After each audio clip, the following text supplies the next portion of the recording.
Hello, everyone. Welcome to another Astral interview for the Hub. And here with me, I have Marcia McCoy.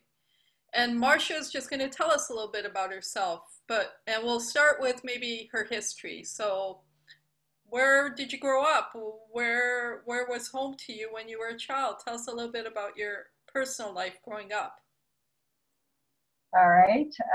Hello, Shiraz. First, Shy Rose, thank you for including me in your interview. I appreciate that. I'll try to make these answers quick because my viewing audience has told me my videos run too long. So, Our very audience seems to like long videos. I know, whatever. So my life began this time in Wichita, Kansas. That's where I was born. I was raised there with my family in the Midwest. I did my undergrad in Kansas. Then from there, I flew the coop and went to Kansas City and on to New York. Then from there, I left the country and then back to Santa Fe, New Mexico, 30 years traveling around, Truth or Consequences, and now I'm creating a new base in Encinitas, California. Tell us a little bit about how you came to that point. Tell us about your life that led you to doing that. What happened in your life that led you to this creating this point in your life? Okay, that's a good question.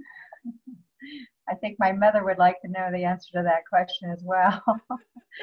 I came in as a very advanced, wise old soul. I know that. I was labeled an artist at a very young age, but I think really I was just an advanced soul. Tell us about that knowing. How did you know? What experiences did you have? When I was young, I would identify things, notice things, tell my parents stories about things we did in other lifetimes, identifying people and from different planets and things like that. And so at a very young age, I think I was around 3, my mother decided I must be an artist because I had quite an imagination. From my perspective, it was an imagination. I was just reporting in. But I learned over time that not everyone sees what I see, and I thought everyone did. So I was a little surprised by that. I started out in art classes. I believe it was when I was 3. I can't really remember. I had a wonderful family growing up, very close to my brothers and sister and my parents, and we spent time on ranches and farms in the summer. And my father was an aeronautical engineer. He also had a business, construction business, and I learned a lot about nature through my parents and their connection to nature. So did you spend From there, at a young age, I started my own marketing company when I was in undergrad, and one of my projects to the university was to work with putting together exhibitions for traveling shows for some very famous artists in the world. At the time, I had no idea who they were, but they were some of the top artists that were living and creating in the world, and I was categorized as an artist. So most of my early days, I thought I was an artist. So these artists included people like Henry Moore and Louise Nevelson and Joan Moreau and Alexander Calder and Gordon Parks. From there, I started agenting art for a number of artists, and I did a series of shows, but the artists were really modern day prophets, visionaries, and shamans. I didn't have that language or identify them in that way, but that's what they were. Right. So I spent a lot of time traveling the United States and meeting with artists in their studios who were seekers and teachers and mystics, basically. Mm-hmm, mm-hmm. From that, I learned a lot, and I also shared a lot. There were about 1,000 artists that I met in the United States. My last exhibition I did as an independent art agent was titled Modern Day Prophets, Visionaries, and Shamans. And I was very drawn to the transcendentalists. And I had always told the artists I represented that they were bringing in information that was 30 to 40 years ahead of their time.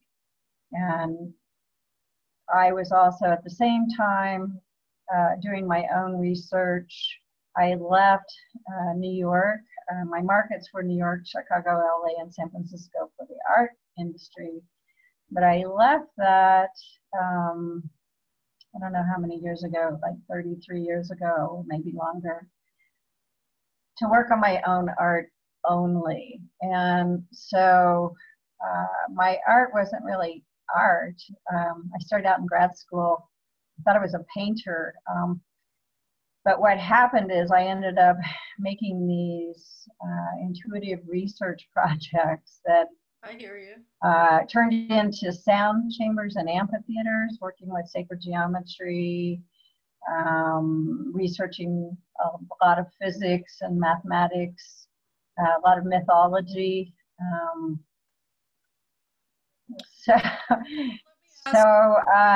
I actually aced undergrad and grad school, but I'm still not sure what I was doing. I don't know that anyone else really knew what I was doing either, but it seemed interesting. And let me ask you, you went from being an agent to thousands of artists to becoming and recognizing yourself as an artist. And you mentioned that when you engaged in your artwork, it was more than just what we call artwork. It was intuitive, and it was. Can you talk a little bit about the content in your artwork? Sure. Basically, I was just researching. I think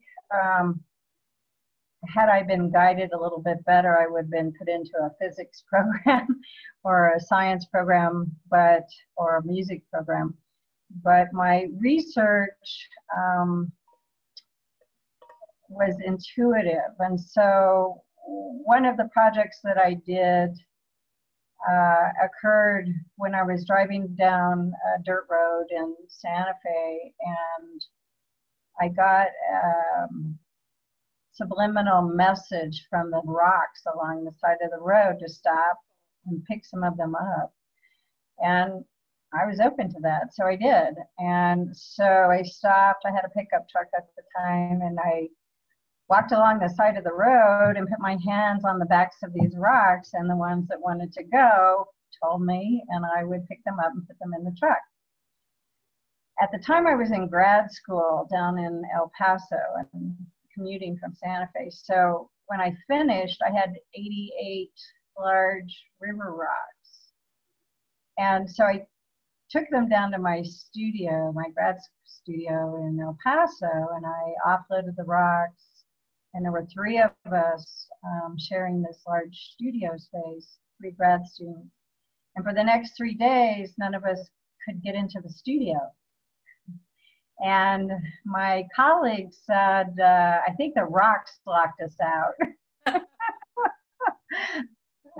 And that's pretty much how we talked. And so after 3 days, we got in. And so I would sit and meditate in my studio, and I asked the rocks why they were there, and I made a deal with them.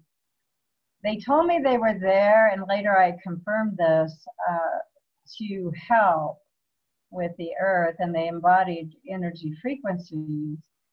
And the dirt road that I rescued them from was slated to be paved, and so they would have been covered with asphalt. Wow. Apparently the road they were on used to be a riverway, and the river had moved, so they were river rocks. So they asked me to put them back in a river. I agreed to do that. So I asked them to help me with an art project first, and then I would create a ceremony and put them back in the river. So I created a project of 3 large installations, and these river rocks were in that installation as one of the elements. It was actually a piece reviewing Joseph Campbell's analysis of the Eastern mythologies and religions and the Western mythologies and religions. And so I created a space that was an installation that had this whole summary of his research and the results and outcome of the Eastern cultures marrying the male and female energies in their adaptations as they evolve, and the impact of Western culture overlaying the patriarch over the matriarch. And instead of them working together, creating an overlay and the outcome of that. So created this piece and some other things, and these rocks were guests of honor. And then I created on the river between El Paso and Mexico on a sand area, this willow hut that was made out of salt cedar willows. And I had a ceremony for these rocks. And at the end of this ceremony, and there were a number of elements involved, at the end of this ceremony, we placed the river rocks into the Rio Grande. And part of the prayer was to balance that area of the river, because right across from us in Mexico was a company called Asarco, and it was creating a lot of pollution, and a lot of pollution was going into the river as well and affecting things downstream. Less than a few months later, Asarco was closed at that location, and my friends and I felt that the river rocks had something to do with that. So that's kind of an example of kind of a multi-layered esoteric experience of communicating with the elements. It's quite fascinating that you were, first of all, you were open to the idea of letting the rocks come with you. Second of all, that you had the confidence to say to the rocks, well, first you help me with my project, and then I will, do what you're asking me to do. And what a profound project too. Do you have like pictures or anything of this time? I do. I don't have them with me, but I do have images of that. I've kept fairly good documentation of all of my projects. The one that emerged that stayed with me the most, oh, go ahead. Sorry, is that your first project then? No, it's just one example of sharing how. Project. Pardon me? Tell me about your very first project and what led to it. And let's go through them. I don't know if I can even remember my very first project. I don't know if I can remember that right now. Okay. The one that comes up that's wanting to come through is about 40 years ago. It could have been the beginning of a first project, but it didn't really emerge until later. I started having these reoccurring dreams. In these reoccurring dreams, there was this stone temple. It was like a stone machine, kind of like how Stonehenge is a machine on some level. Right. or the Giza pyramid is a machine on some level that we may or may not fully understand. Okay. Yeah. So in this dream, I saw these, the stone circular sound chamber that I would build. And I was given constant messages about this. And sometimes it would be messages of numbers, images, other pictures in my head in the dreams of other temples that were related. This Right. was before the internet. So I would go to the library and look these things up, and they actually existed. Right. Sometimes it would be words, So, just various different ways of giving me clues as to what I was working on. And I was told in my dreams that I would build 7 of these, okay. and that there were people all over the planet that were getting these messages and they would be building them too. So I called my project the 7 Sacred Sites Project. I only built a minor version of it, which was an amphitheater that was a private commission, and it was 50 feet, and it could accommodate 150 guests sitting in it. So anyway, I worked on this project for a number of years, and then someone came to me and said that I was somehow mentioned in Edgar Casey, that I would be doing this, and probably in New Mexico and Arizona in the time frame that I was actually here. So from that came a project I called the Sonic Geometry Project, and I created 5 symbols and a workshop explaining how to use these images to activate your system, and it was all based on sonic geometry and the Merkaba and sacred geometry and proportional harmonics.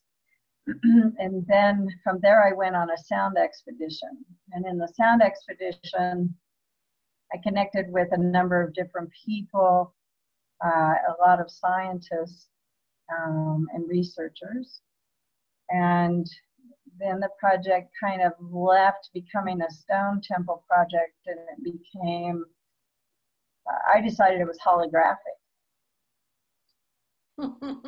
That it actually didn't have to be physically built. It could be, but I felt like the time for that was running out. So I decided it was holographic, that it already existed in another dimension.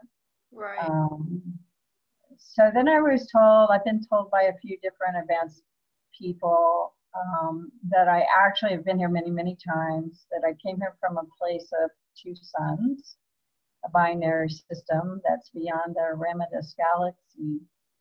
And some synchronicity has happened around that too. I actually have met someone through a bizarre synchronicity who came with me before the planet Earth was seeded at that time, and they're here incarnated now too. So that was pretty cool. I was really happy to have that experience, and that happened last year. So let's go back for a sec. You created this amphitheater, and it had a holographic composition to it. Talk to me about that holographic composition. What was it, and describe it to us a little bit so we can get a feel for how that's represented. I actually have, I pulled this book out. I have a picture of what the sound chambers, or at least part of them, were supposed to look like, and I'll show you. Okay. You can see it. I don't know if you'll be able to see it.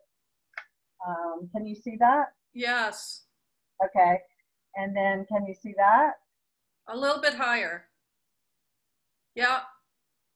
Okay. And then from there. Is that your book, Marcia? Yeah, it's a little book I made. This is an actual piece I built. Right. And this was me building it.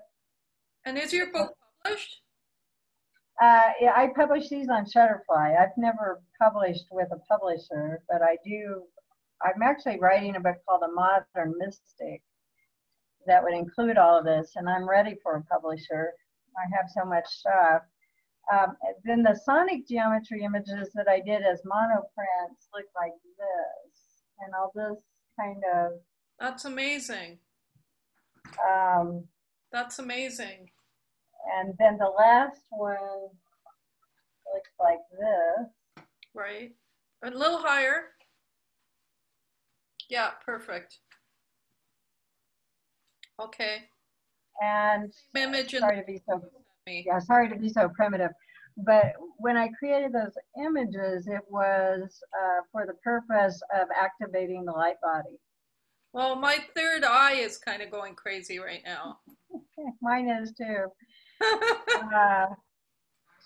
So those were to be printed in human scale, so you could stand in front of them and they would activate you. And by simply seeing these images, they would subliminally activate you.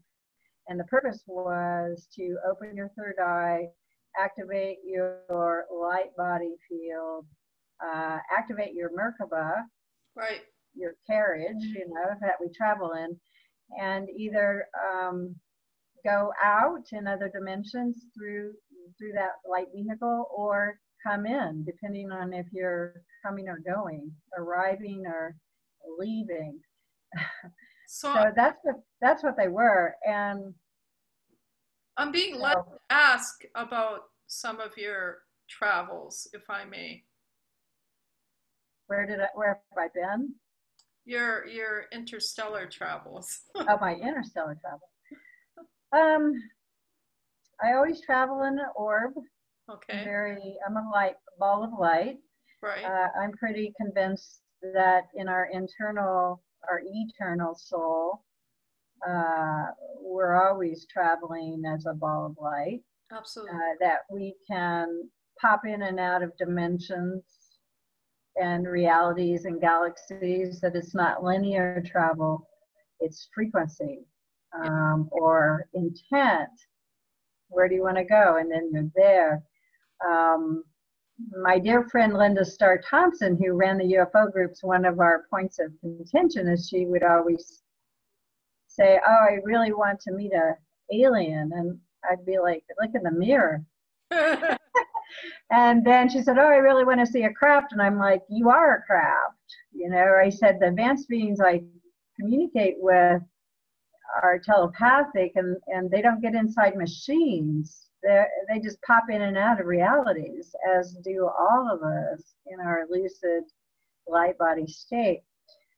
Doesn't mean I haven't traveled in crafts. I have, and it is useful. But the really advanced work is, for me, telepathic and lucid travel as a ball of light. And so I was really excited when orbs started being recognized with the advent of cell phone cameras. Yeah. Because people would start getting a lot of orbs in the backgrounds of their images, and they thought it was light distortion. Right. And it's like, oh no, that's our friends. Our friends are with us, and they're visiting. And you should check out some pictures I have on my Facebook under something called UFO Skywatch. I'm sure I will love it. So orbs are us. What can I say? You know, I also am kind of against the word alien because it implies other than or separate from. And I don't think there's anything in creation that is other than or separate from. I think we're all cousins, right, from many different dimensions and expressions of consciousness.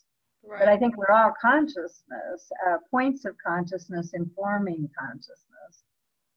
So to me, we're all cousins. Absolutely, absolutely. Yeah. So tell us a little bit about your experience with sound and frequency, and your path that led you to that being so important to our reality. I'm trying to think. I mean, when I was very young, I was interested in music. And I had a guitar. I had a few guitars. Um, took violin for a while. I was connected to sound. I think in the early days I thought of it as music. I didn't think of it as frequency or wavelengths. I'm trying to think when I actually started taking sound seriously as an element in my work. I think it was when I started dreaming the sound chambers, Right. because I started researching sound. And that's when I came across uh, trying to understand what Pythagoras and Plato were working on, trying to get what all of that meant, Right. trying to understand the golden mean and the physicality of drawing those kind of geometric forms. I started getting very interested in proportional harmonics, because I was told the amphitheaters or the sound chambers were to be ratios, that they were miniatures of the earth. And so that led me into understanding how ratios and their energy worked. And I realized that my amphitheaters had to be precise to resonate correctly. And then they were showing me that it had to be made out of granite and cut stone, because granite had a high frequency and a high crystalline content. And that cut stone was a resonator more powerful than mortared stone, because the mortar between stones deadened the sound. And then I was looking at circular structures and started researching like the ancient sacred sites, and particularly in Greece and Mexico, the agoras, and how they naturally amplified. Right. So one thing just kept leading to another. I think the biggest breakthrough related to understanding sound was when I was on that sound expedition, and I had that kind of multi-dimensional experience in George Van Tassel's sound chamber, where I kind of lost track of time for a day. Right. And then I discovered Eric Rankin. And the one thing I said to Eric when he sent me his Sonic Geometry, the Language of Frequency and Form video is, I want to thank you, because in 33 minutes, you've summarized 40 years of my work. And you've done me a huge favor, because now I actually kind of understand what I've been doing. I really didn't know what I was doing. So his video helped me sort of get some of the things I was working on. Fast forwarding to now, last year I worked with a dear friend who organizes world tours, particularly for golf in Scotland. And she approached me to launch my 100th Monkey World Tour in Scotland in June of this year. And then I was planning to go to the Giza Pyramid in Egypt and some other places. So the 100th Monkey really intrigued me. Are you familiar with the 100th Monkey story? Can you tell us all about it, please? Am I talking too long? No, not at all. I want you to. My friends are like, cut it down, man. You're talking too long. Okay. I want you to feel free and not worry about how long you're talking, and just focus on disseminating the information that Spirit wants you to disseminate. Don't worry about what anyone else thinks. All right. Well, maybe you can edit it down. So, so the 100th Monkey really intrigued me. Basically, the origins, as I understand it, of the 100th Monkey story began in Japan. There was a group of researchers observing an island of monkeys. And one of the things they would do to entice the monkeys out is they would leave sweet potatoes on the beach, and the monkeys would come out and eat them. Well, one day a mother monkey was tired of having sand in her mouth when she was eating these sweet potatoes left on the beach. So she had the idea of going over to the ocean and rinsing it off first. Right. So she rinsed off her sweet potato.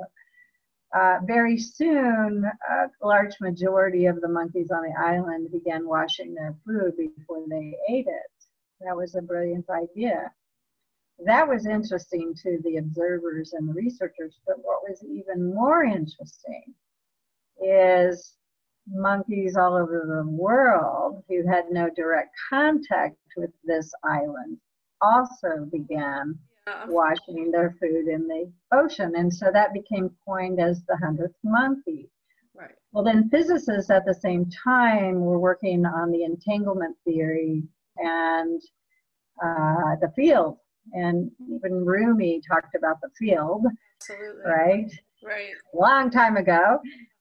So in their research, they were trying to prove that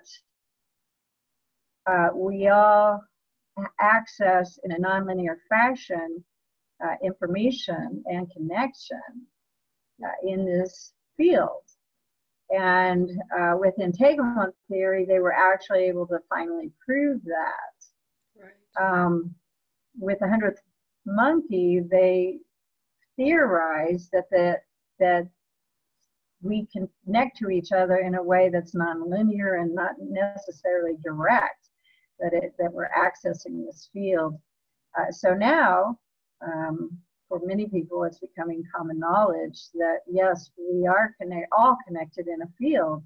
Absolutely. And every proton in our body is like a hologram, and it holds connection to the field and also to the whole. And how I explained that in my workshop is, and other people have explained it this way too, so it's not my original thought, is it's like we're like holograms, these protons that we're made of, and if you shatter a hologram and pick up one piece, it will project the whole. Yeah, that's the holographic universe, Michael Talbot. There you go. Love Michael Talbot. So, so with this information, I decided to, I realized that 432 was the harmonic for the planet for creation. And I was also thinking about the 100th monkey. And I was thinking about how to help advance consciousness on the planet. And so I was meditating on that, and the message that came is to make it something fun, because when I lecture, it's so intellectual, you know, people just kind of like nod off and walk out. It's not really that interesting to a lot of people. So what I got is to have a concert, and at this concert, everything would be performed with 432 hertz frequencies. So it would be all instruments tuned to 432 hertz. We would do this on grid points and sacred sites on the planet, particularly indoor and outdoor vortex points that would amplify. And that whether you had any thoughts about it or not, if you just said, hey, I want to go to this cool 100th monkey concert and show up, that you would have a transformative experience. Right. Bypassing the brain altogether, because as you know, frequency penetrates, it skips the brain. Yeah. And penetrates the heart, in my opinion, or we feel it in the heart, or I think about it as a heart experience. Bypass. Yeah, so I came up with this thing called the 100th Monkey World Tour. And the hope was that at the end of the night, if people had this amazing experience or felt really great because they've been vibing in 432 hertz all night, that they might want to pick up a little book at the back of the show, which would be a book on my research. Right. That would share, you know, what frequencies are and color and chakras and how every part of the body's tuned, that each chakra has a tone, that you can heal your body through color, that all of the food on the planet that's natural, first generation food, is color coded. Right. So, for example, if you had a heart issue, which is the green chakra, you could transmit that tone to that part of your body to help bring it back into alignment. Absolutely. That because it's green, you surround yourself with emerald green color and eat green foods as medicine. So to me, it's all like so simple. And I'm like, why doesn't Whole Foods have a chakra chart at the vegetable section so you can buy the vegetables and fruits related to what you're working on for your own health? Right. To me, this is like basic information that was given to us that somehow has been deleted. And to me, it seems so obvious. So the whole idea was do a 100th monkey tour, make it really fun, be like a rock concert, except for it's 100th monkey. A few people would get it, so they are the 100th monkeys. And at the end result, my hope was that the outcome would be we raised consciousness and improved the health and well-being of our humans as well as every other creation. Right. And also started vibing on a higher frequency. Right. So that was my goal. And so we had worked really hard to put that tour into place, and we were launching in June, and of course we were canceled in February. So with all that said, I was really sad because I was really looking forward to traveling around the world and doing this. And we created our groovy little monkey that's sitting on the wavelength. I think I shared that with you. Oh, sure. Did these t-shirts, and we were going to do all this cool monkey stuff, which is monkey business, and make it fun. After that, I decided, because I've always been around a lot of advanced beings and there's always a lot of projects to do, I realized I had about 9 film projects with myself. So we were going to film the 100th Monkey Tour, and also other friends. One of them was my neighbors who were working on a documentary and a film on Inaya Khan from India, who was a mystic working with sound and frequency. And what was her name? Inaya Khan. Inayat Khan, of course. I know Inayat Khan. Yeah. So they have a screenplay and a film. So they're one of my productions for my film company. So I invented a company called Peaceful Construction, and it was to be a production company. And so I put together presentations on 9 film projects and literature projects to produce that. And then that kind of got a little dormant because the film and production companies are a bit in a quandary right now with everything going on with COVID. So I started getting messages a few months ago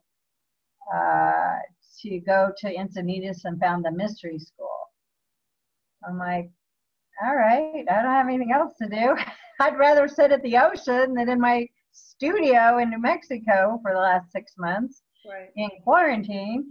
So I started getting images around that and some definite specific details, and that led me to Encinitas, and now I'm forming the new mystery school. And as you know, while I was out there about a week ago, I had a dream vision when I was on the beach. And in this dream, the earth was calling, and her request was to stabilize the electromagnetic field. Right. And I got that it was 432. I didn't know if it was 432 or a harmonic of 432 transmission, but that would do it based on my research on sonic geometry and sacred geometry and the amphitheaters. I'm like, okay. So in the dream, she basically asked, and it felt very urgent, to stabilize the electromagnetic field. And the whales and dolphins showed up in my dream and said that they were helping and that this was very important and urgent. And the exact quote in the dream was, "Let the sounding begin. Let the sounding begin." So I put together a little email and sent it out and into my Facebook, and which brings us to now. Your colleague, David Soretta, connected to that, and we had a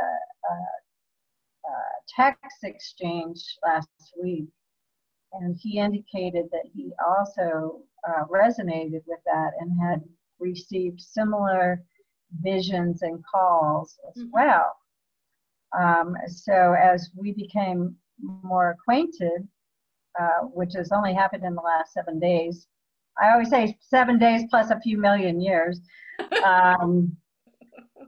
he shared that he had been also working on this in his research and inventions, and had invented the 14-star coil, 14-point star coil that could resonate these frequencies faster than the speed of light. Right. And then also shared in great detail some of his research in mathematics, particularly with the Giza Pyramid, the King's Chamber, the Queen's Chamber, Solomon's Temple, the proportional harmonics of those spaces, the mathematics, how they related to the phi ratio, the golden mean, and then in the end, I think a couple of days ago, and you facilitated this video, so I'm kind of being a repeat for you, but in the end, we decided in that conversation that I was thrilled. I was like, great, now we don't have to build all these stone temples all over the planet. It'd be a lot easier working with your system because it's smaller. They are expensive to produce, but they're accessible, and they actually can be shipped in the mail instead of, trying to move 1,000 tons of stone around. So I'm very excited about it. And so the game plan is to, in my mind, David and you and this experience is the first project for the new mystery school, even though the new mystery school hasn't established its base yet in Encinitas. It's already in motion because we don't have time to wait for everything. So we're already on it. So the first project is David's research, people, similar dreams or similar callings. Right. And oh, you froze. Hold on. I feel like all the dots from, as I received a call from the Earth herself to stabilize the action, and the plan is to take action. We already are taking action every day now to answer this call because it does feel urgent. And part of that plan of action is to invite 432 people who feel called and want to learn about how we're going to transmit these frequencies from the Earth and participate with training with David Soretta. And also each person would have one of his star coils, and we synchronize that and transmit these frequencies that go out in less than or faster than the speed of light, and multiplying it by 432 people to create quite a little zap to hopefully answer the call of stabilizing the electromagnetic field. So that's our plan. And I feel like at this moment in time, it's my #1 priority. So I said to Linda yesterday, she's my buddy, the UFO friend who also has been on many adventures with me. She was in Encinitas with me on the beach when the stream came in. I told her, I said, the reason it's my #1 project right now and my #1 priority is if we don't stabilize the electromagnetic field, we won't have a planet to live on. Yeah. we won't be able to work if we don't have a planet. And obviously, Earth is trying to correct herself. And I think in doing so, the Schumann resonance frequencies are all over the map, and we're seeing all kinds of Earth disruptions.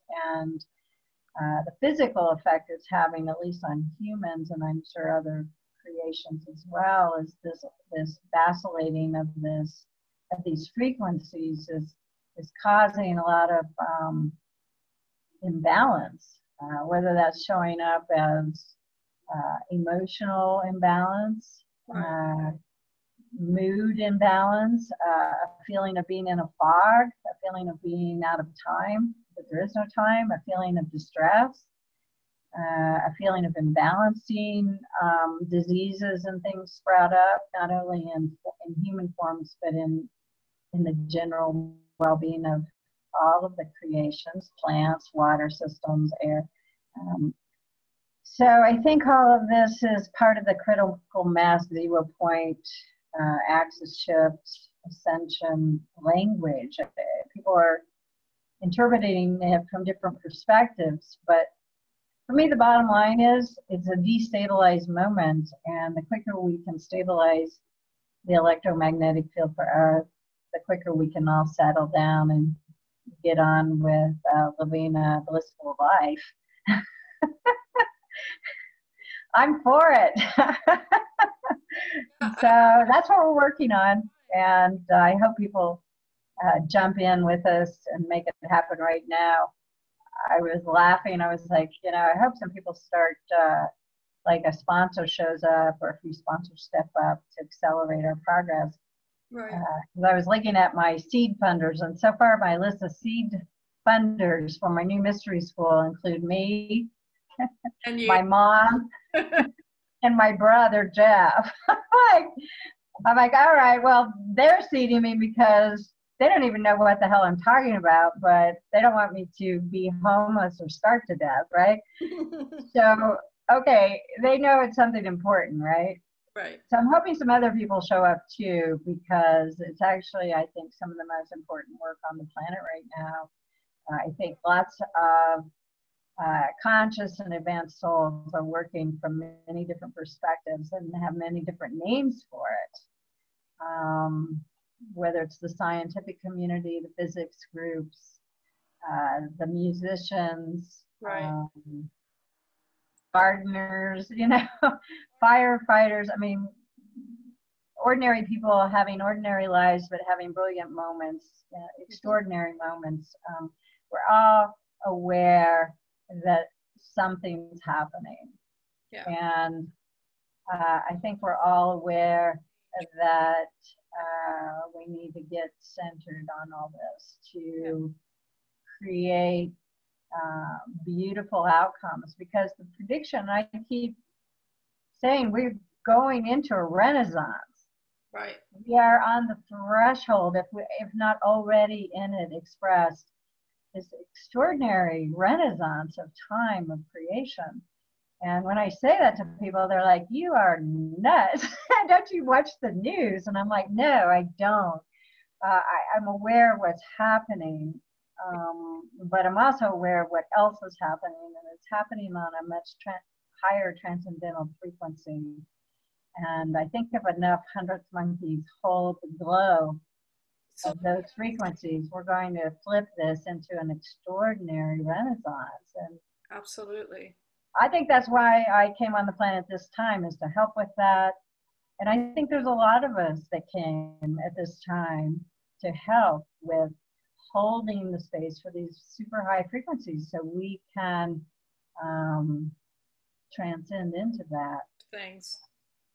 That's what I think we're doing. Absolutely, absolutely. So talk a little bit, just briefly now to end, about what everyone can do to contribute to healing the planet, because it's obvious that it needs healing. What they can do to contribute to the healing of the planet. The healing of the planet. I think the number one thing that every person can do is contribute to their own center point and get very calm and very centered within. And then from there, connect to their loving, joyous, expansive state and transmit that out with compassion and tenderness, extending a hand to all who are feeling out of alignment or stress, and anchor in as human antennas this kindness and this consciousness. And then from that place within ourselves daily, listen for guidance, because we each get messages and we each embody a piece of the puzzle, and we each have different gifts that we have come in to express. Listen to what the next steps are, and then take action and do something. Even if it seems illogical, if it seems resonant, take the action that you're called to take. I think that's the best thing we can do. Beyond that, I think just choosing not to participate in polarization. I think polarization, me against you, you against them, this or that, has been created to distract us. Right. And I think participating in that and giving it energy disconnects you from your own connectedness. Absolutely. So disconnect from it. Absolutely, I agree with you. There's really only so many seconds in a day. How do you want to spend them? You know, how do you want to serve? I think asking the question in the meditation, what can I do today to serve? What actions can I do for the greatest good of the world, of humanity, of this planet, of my neighbor, for myself, for my pets, you know? I think just going in and setting aside extra time daily of quiet and going in, I think our abilities from our inner technologies are so remarkable and extraordinary that we haven't even scratched the surface of what we are capable of and powerful of doing. As I'm saying that, I'm also talking about addressing the Earth's call of stabilizing the electromagnetic field from another perspective. I'm actually answering that call from two directions. One is physically, which is coordinating with David and you and others in transmitting these phi octaves of 432 hertz, right. Synchronized to affect the quantum or affect the field in the wavelength format. But also I'm interested in approaching it from the inner technology. And the inner technology I'm referring to, one of the best people I know right now who's working with it is Lynn McTaggart, yeah, and also Joe Dispenza.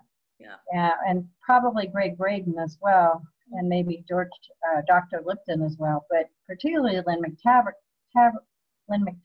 She wrote a book in the 70s called The Field. Yeah, I've read I think it. that's pretty good. Yeah. She's been doing these experiments called the Power of 8. And what they are groups of people, small groups of people, 8 people, it could be 4, it can be 12. The number doesn't really matter, but what they do is they create specific intentions. Yeah. And then as a group, they hold hands, or they can do it through the internet as a group. And they hold that intention collectively for 8 to 12 minutes and then let it go. Yeah. This is very powerful. I replicated her experiment at the beginning of the summer with 7 friends, and we created a Power of 8 group, and we met once a week And we wrote 3 intentions, whatever we felt like intending, and then did the meditation. It was very powerful. Well, what Lynn has learned is she was also doing these experiments with thousands of people.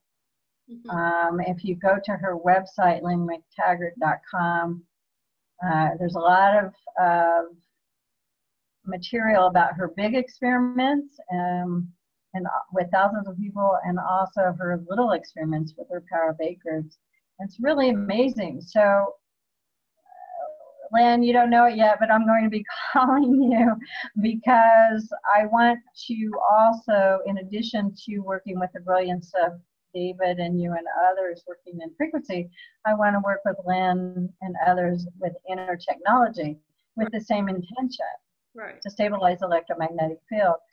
So I want to work with inner and outer technologies to immediately and urgently answer the call of Earth, requesting that we stabilize the electromagnetic field. So I think that's pretty exciting, and I love what they're doing with that group and how it feels. Yeah. I think one of the things I noticed with my own small group is people have been feeling pretty isolated the last 6 to 8 months from all of the quarantine and everything. So whether they came together in person and held hands, which we actually chose to do, or whether you do it together through the internet on screen, was very empowering.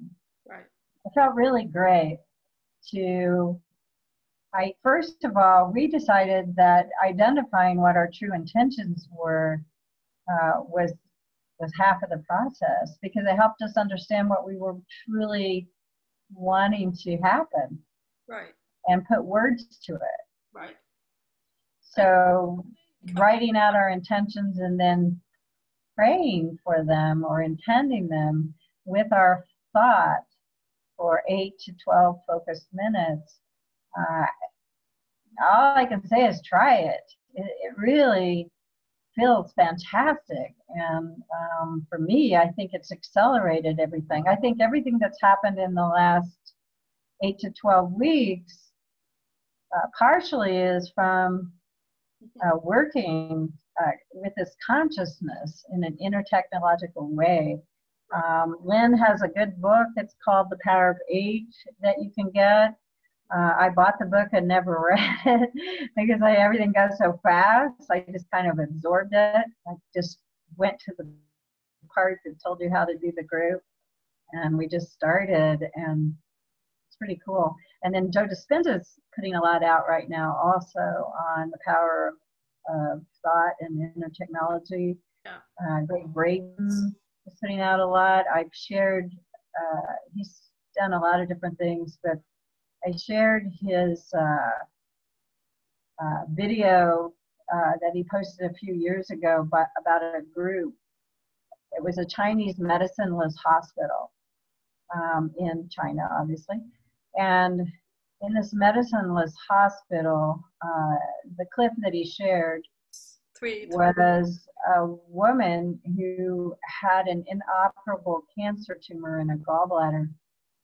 And 3 practitioners at the medicineless hospital focused on this woman's gallbladder's tumor for 2 minutes and 46 seconds, chanting in their own mind a word out loud and in their mind a word that basically translated to "it's already done" or "it's already healed." And zapped her basically with their energy frequencies, and the outcome was watch the tumor disappear on the video he shares. Right. Absolutely. And I work with light frequencies. I haven't really talked about that, but I did have a near-death experience, and I do transmit light. And I also watch things just vanish. We have the power. We have the power to heal ourselves. We have the power to heal the planet.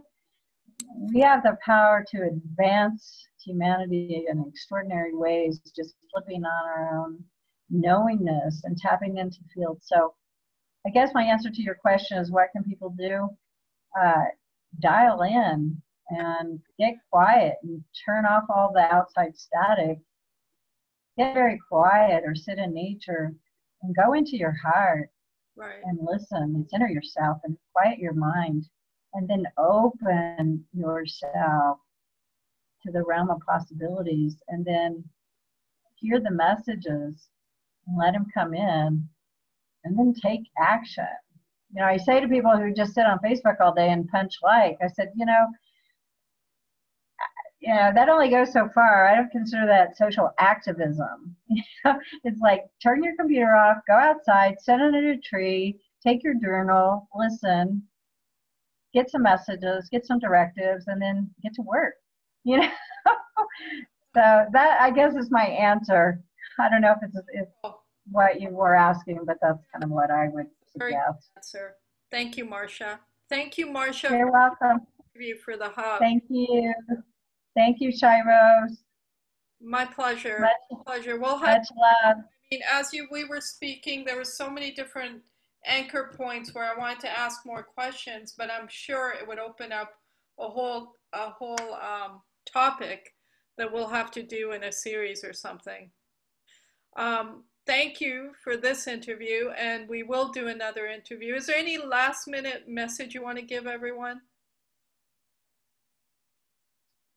I love you all, and hug one another as much as possible, and be of good cheer. We are entering or creating a new renaissance, and this is one of the most extraordinary times to ever be incarnated on the planet. So savor every moment and appreciate everything. Thank you. I'm grateful. Much love to you. Much love to you, and thank you for creating this. Always to you as well. Thank you. Okay. Thank you. Peace.